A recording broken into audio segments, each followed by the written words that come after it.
Hey, hello YouTube. Hi, how you guys doing? I'm Malli VT and welcome into another video. Today we're gonna be doing a crack duck video, not just any.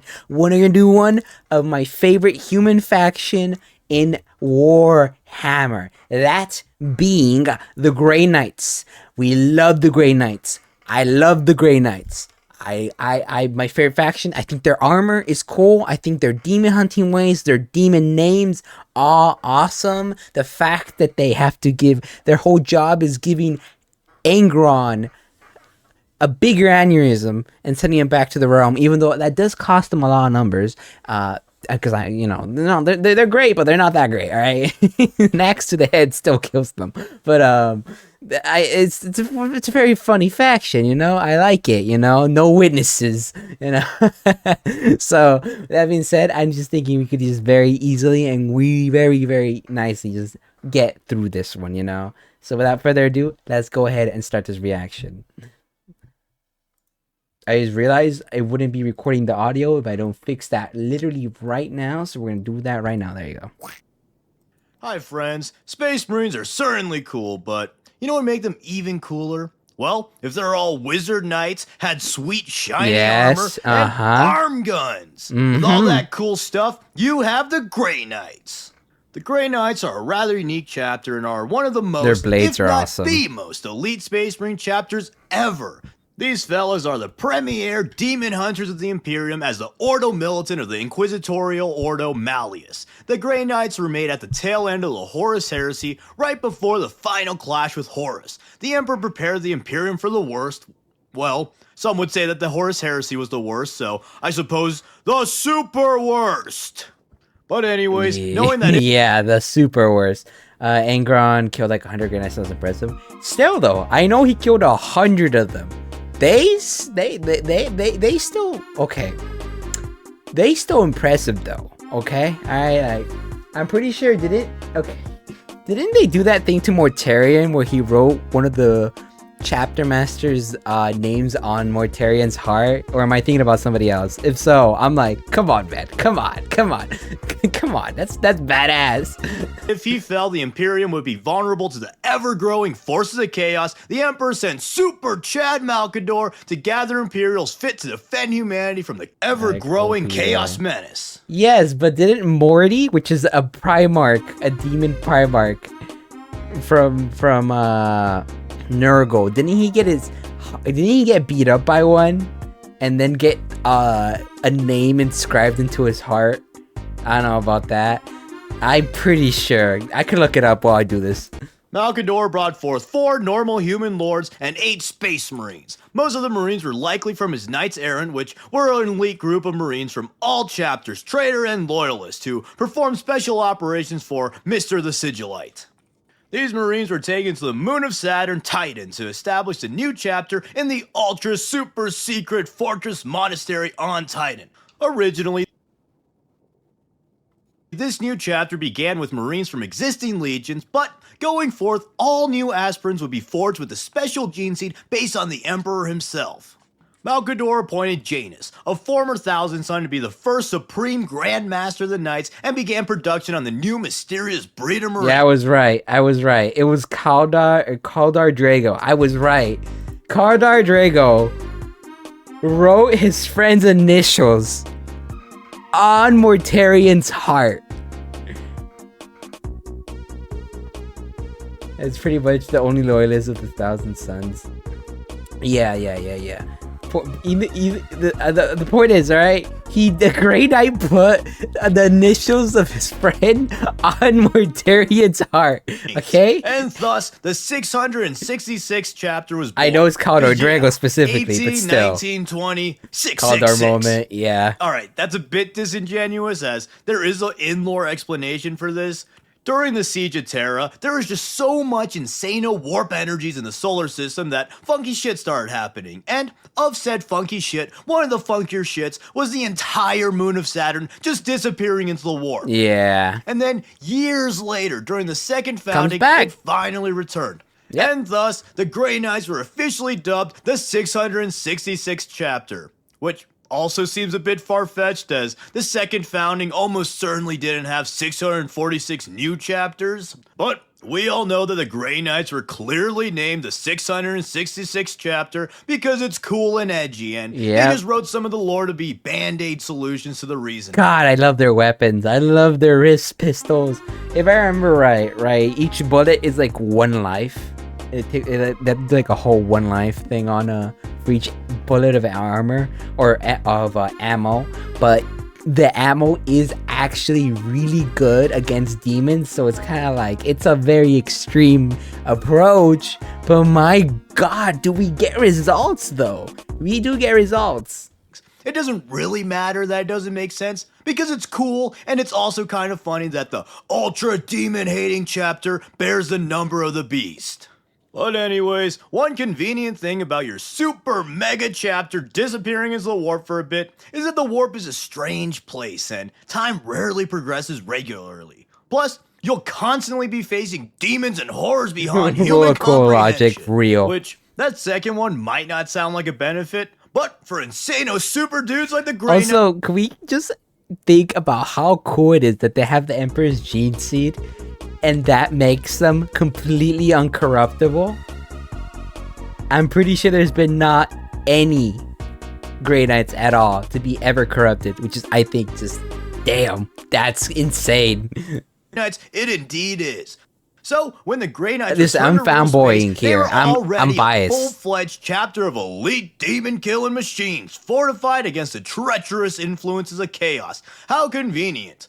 Oh boy, that certainly sounds cool. How can I become a Grey Knight? No, well, nobody first can. Off, be the best of the best of the best of the best. Tough luck, that writes off 101% of my viewers with an approximate 1% margin of error. But for the absolute 0% of you who are psychers, these psychers are often chosen from the black ships, transporting psychers to Holy Terra. Promising psychers are taken to the Chamber of Trials on the Grey Knight homeworld of Titan, and if they pass the trials, they are subjected to a more sophisticated... Chad, what the fuck? Chad, stop! No, stop! Come on, Chad, no. There's a theory that the Grey Knights was corrupted by Slanesh, but it's only a loose theory. I'm pretty sure that was non-canon. I know what you're talking about. I'm pretty sure that's non-canon to begin with. I'm pretty sure that's non-canon. The regular Space Marine augmentation process and psycho indoctrination. Then, after all that, they have to pass the 666 rituals of detestation. These rituals are super mega nutty insane. It's a mind wipe. So nutty insano that most full-fledged Space Marines wouldn't be able to pass them. But if these aspirants do pass, their memories and their past lives are wiped, and they're given a new name. Reborn, the Space Marine neophytes train under a Justicar until they're promoted to novitiates and are officially accepted into the chapter. The final standard augmentation for Grey Knights is a subdermal silver purity ward across their body to further fortify them against the influences of chaos. Each and every Grey Knight is a powerful psyker, and they're trained to harness their psyker energies into a protective warding aura known as the Aegis. This training allows them to essentially channel their soul energy through their armors and become anathema to demons, kinda like a mini version of the Emperor's aura. In addition, they're taught anti-demon tactics. One potent tactic is true names, and another is, of course, cool sword skills.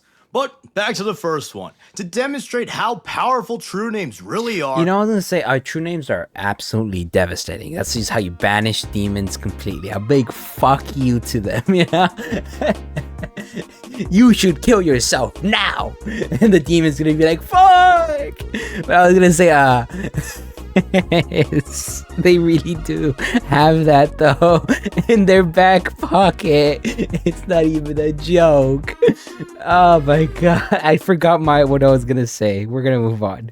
One time, absolute mad lad Supreme Grandmaster Khaldor Drago was able to incapacitate a demon Primarch Mortarion by speaking his true name. He was able to weaken the Primarch, and then he flexed on him by carving the previous Grandmaster's name into Mortarion's heart. Now, depending on how much you like the Knights and / how much you think that chaos is a total joke, this moment may or may not. I was gonna say, I remember what I was gonna say now. I say, I I'm never gonna say, oh, they should have won this and this, because I'll be honest, like I was mainly speaking about when they lost to the, basically lost to the Space Wolves, right? I'm like, listen, these guys are meant for demons. If they don't do the amazing against Space Wolves, or and all that, and Space Marines, their tactics, I mean, it's not their speciality. They're here for demon hunting, all right? They got more in common with Doomslayer than they have with the Master Chief, all right? Like, kind of a bad example, but still, you know what I mean. Like they're kind of like they're hard focused. They put all their skill points into one tree. They can't be all rounders. They're not the Ultramarines, right? They're not all rounders. Total bullshit. But it is a canon moment that demonstrates just how powerful of an asset a true name can really be. This moment is totally bullshit, though. Anyways, though, still canon. Grey Knights are Still some of canon. the best, if not the best. And they have some of the best, if not the best, equipment to face chaos. The forces of chaos are endlessly vicious and viciously endless. So, in the grim darkness of the far future, not even the stalwart Grey Knights are immune to getting stabbed to death by big old demon swords. Yep, When still killed, mortal. if possible, a fallen Grey Knight is taken to the death field to Titan. Their body is then cleansed of taint, and then a 666 word oath of sanctity is inscribed on their corpse. But Grey Knights are a lot more interesting alive, so let's talk about their fighting style and unique weapons. All of the Grey Knight stuff is made on their exclusive Forge World at Deimos. Since Deimos is a moon of Mars, it's one of the smallest Forge Worlds, but it makes some of the most powerful gear. So that's right, fellas, size doesn't matter. Also, funnily enough, this moon was magically taken from Mars's orbit and put into Titan's orbit. How convenient. Very convenient. These weapons, we obviously have their arsenal of Nemesis Force weapons that fits their knightly theme. Force weapons are weapons their that armor's are so psychically cool. attuned to the user I can't to be deny. extra deadly to their foes, and extra deadly to their demonic foes. The most common Nemesis weapons are swords, halberds, demon hammers, warding staves, and, coolest of all, dual Nemesis falchions. Woo! Wait, probably just as cool as the falchions is the mother-flippin' Nemesis Doomfists of the Dreadnoughts and Dreadknights. Woo! Then, in conjunction with their melee armaments, one of the coolest and most iconic aspects of the Grey Knights are their fucking epic arm-mounted storm bolters. Yeah, the arm guns. Coolest shit ever. They are very cool. Originally, their Nemesis weapons had bolters on them, like Custodi Guardian Spears. Yeah, but they already got the eventually Custodies. switched to having Custodies arm got mounts. it. Probably because it's sick as hell. It is. The arm mounts free up their offhand to better use their melee weapons, but it also keeps them ready to unleash ranged salvos at a moment's notice. These bolters are operated with psychic impulses, and each of their bolts are meticulously crafted over many years. And I'm pretty sure each one's like the life of a psyker or something. I'm pretty sure.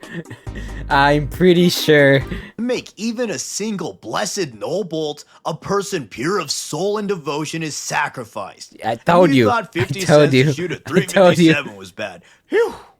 The sacrifice of a single person is debatably worth it, since null bolts are extremely Really effective good. against warp entities, as it severs them from the immaterium and thus greatly weakening them, if not just straight up killing them.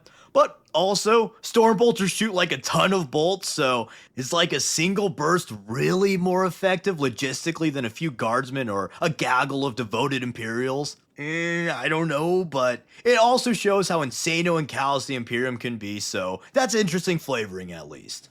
Also, theoretically, these would only be used against greater demons and other threats that are near immune to conventional weaponry, but I play Chaos Gate Demon Hunters, and let me tell you, hundreds of souls are lost to kill no-name hobo cultists and overly suspicious pillars, so take that as you will. Moving on, some common special weapons that the Knights use are side cannons, silencers, and incinerators. Side cannons are basically storm bolters that use an even more insano round charged with negative psychic energy. Then, silencers are actually a Xenos weapon modified to be used by the Grey Knights. Their It's exact still function is awesome. unknown, but it basically focuses and amplifies the user's psychic energy Laser into beam, energy baby. blasts. These blasts are so potent that they could destabilize demons. And then finally, incinerators are basically just When nothing else works, just burn it to death, you know? Ain't nothing wrong with a little napalm at the end of the day. flamethrowers, but with, you guessed it, psychic charging. The Promethium used is psychically charged to shoot impossibly hot flames and to melt demons with literal hot burning holy faith. Then, up next, we have their iconic Aegis armor. This is a special modified variant of power armor with special psychic circuitry and anti-chaos wards. Once Salamander again, philosophy, I agree, chat, I agree. A single suit of Aegis armor. And to me, this is more justifiable than the damn bolt, since the armor isn't really an expendable resource like the ammo is. But thanks to the kind sacrifice of those psychers, Aegis armor is super durable and resilient against demons, psychic attacks, and obviously conventional weaponry.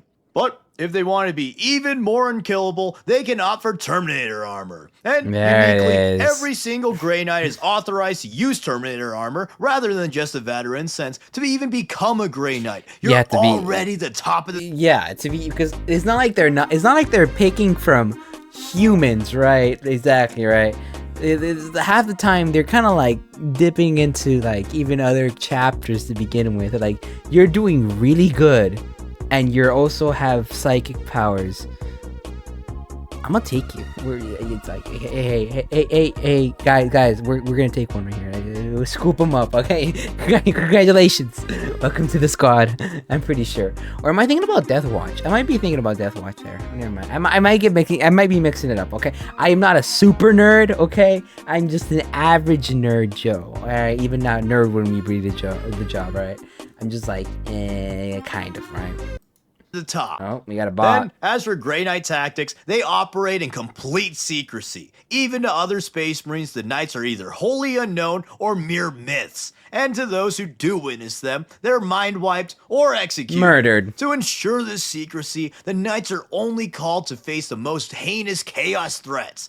When summoned, they try to complete their objective as quickly as possible. At least I could actually, I could figure it out. I knew I was wrong. I felt like, wait, that feels wrong. That feels wrong. Okay, I think I'm confusing that with the Death Watch.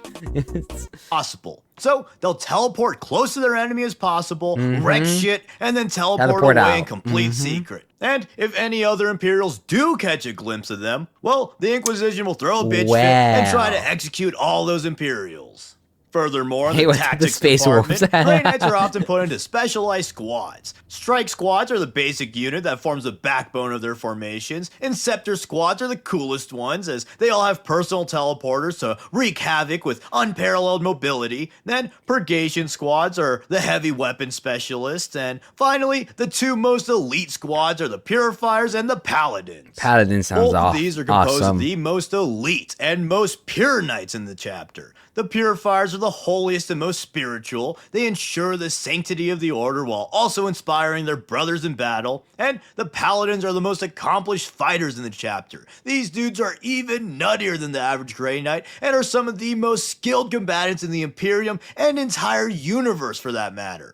Then finally, let's close this off with the coolest Grey Knight, nay, the coolest Warhammer unit of all time. Okay. The greatest, the most badassest, ultra spectacular killing machine, the Nemesis Dread Knight. No, I don't think anybody cares what I said. Well, not gonna lie, I do kind of like the Dread Knight. It kind of reminds me of those Matrix mechs, or even more badassly, the Lego Exoforce dudes. Plus, this is far from the dumbest thing in the Grey Knights. Their average lore blurb is like 5 times sillier than— if I remember right, it's mainly because of teleportation tech, especially the warp-based. If it was anybody else that wasn't as proficient and as immune to the consequences of using warp teleportation, would it basically, like, it'd be the worst thing to do around a demon. But because specifically the Grey Knights are kind of immune to the consequences, they're the ones that could do it very much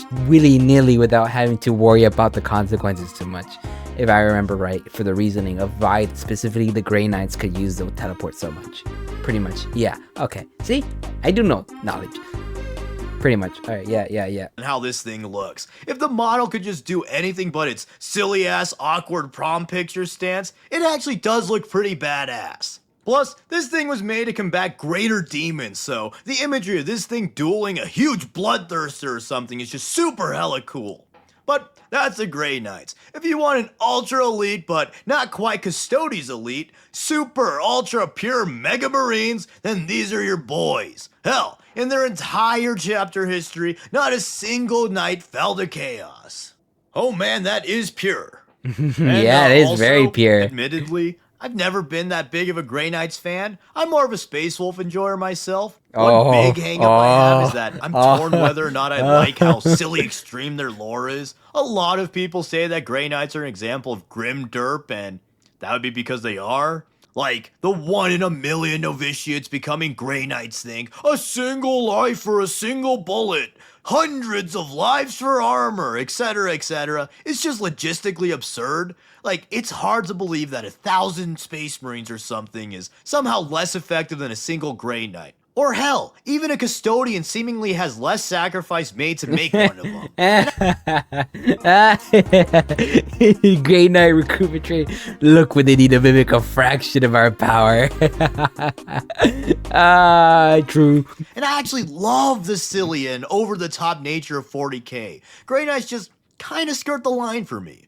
On one hand, I love that they exemplified the needless, insane sacrifices that the Imperium is willing to make just to try and preserve their dying empire. And I love how it hammers home just how fucking absurdly elite and insano the Knights are. But on the other hand, it's almost just too stupid. And I know some of the Grey Knights' more dumb lore got retconned, but I'm still iffy on them.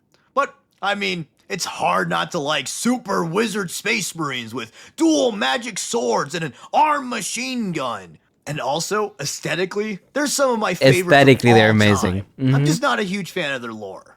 Also, Grey Knight players can piss off with the wolf hate. So many Grey Knight fans say how stupid and Mary Sue the wolves are, but Okay, all right. Me, I don't hate the Grey Wolf. I mean the Grey Knight. I don't hate the wolves, right? I don't hate the space wolves. Okay, all right. They're pretty cool. I like them too. All right. I'm a very much space wolf enjoyer as well. All right.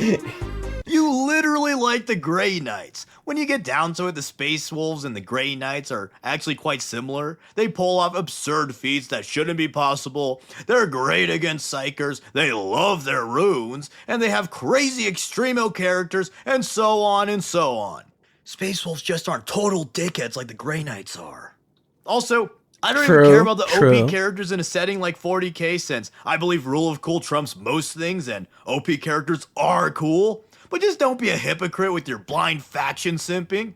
But anyways, I think I sufficiently pissed off all the Knights viewers, so let me know what you think of them. Are they the coolest chapter of all time? They're my favorite. Super Mega Marines? Or yes, they are. They just grim derp shiny idiots? Nah, let me know in the comments maybe below. a little, maybe anyways, a little. Thank you for watching, and thank you to all the patrons who help support the channel and allow me to make these cool videos. Oh, and also, buy my stickers.